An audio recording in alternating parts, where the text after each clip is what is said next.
one of the benefits you have of a capital boom, like in the, a little bit now and certainly back in the late 90s, is, I'll read the exact question. How did I get on the path of being a general manager?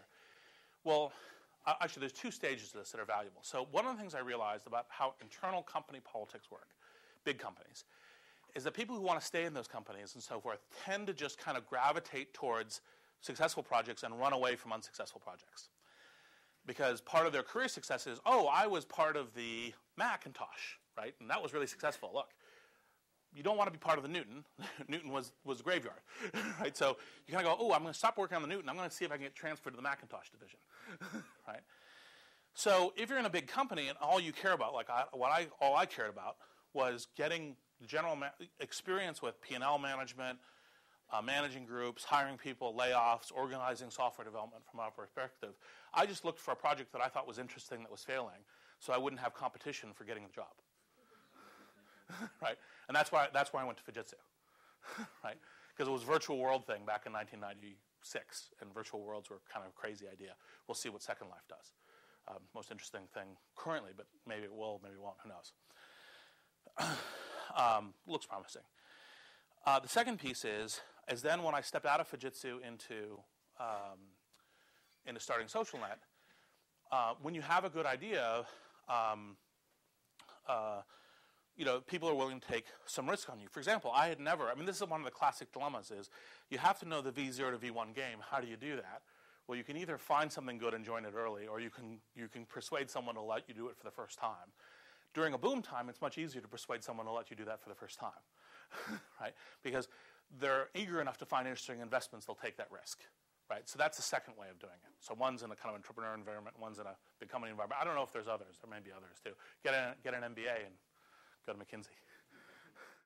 The question is, what are the skills required for being an entrepreneur versus a professional general manager? And actually, it's a really good question because it's part of what I think is the difference between a startup and a kind of a going concern company. People frequently say startup and big company, but there's cases where big companies become startups. So the answer is, why did Steve Jobs have to take back over Apple and totally transform it?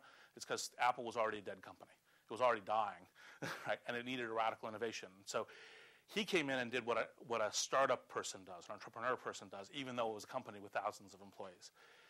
What a startup and entrepreneur, the skill set is taking wild but focused risks. You put it all on number 8 and you roll the dice, right? And you see if you work or not. And making those bets well, because the way you get to discontinuous value is you take that focused risk, and if it pays off, you get something very valuable if you're intelligent in how you do it. Being a general manager of an asset in a going concern, you are actually paid to not risk the asset. You want growth, but people will fire you and sue you if you blow up this thing that's already, throws off money year by year because it's a going concern. So here is when you're fundamentally dead, right, and you're trying to get to something interesting and making it an asset. Once you make it an asset, it's manage it to, this is where, for example, MBAs turn to being useful, right? Because the question is, be very thoughtful and analytic in your decision making to make sure that you minimize risk and you maximize growth within a decision matrix, as opposed to taking one big discontinuous risk.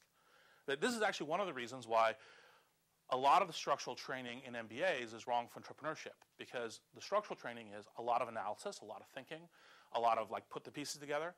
One of the things I learned about entrepreneurship is, and this is at PayPal, was when I'm confronted with any decision, I make the decision right away, and then I think about whether or not I unmake it. Right? So you say, well, we're going to take path A or path B? I go, A. Now, okay, am I still comfortable with that? Or do I unmake the decision, get a couple of pieces of specific information, and then remake the decision? Because you make the decision now, go, go, go. Right? You don't do that when you're being a professional manager in asset. Or at least you shouldn't.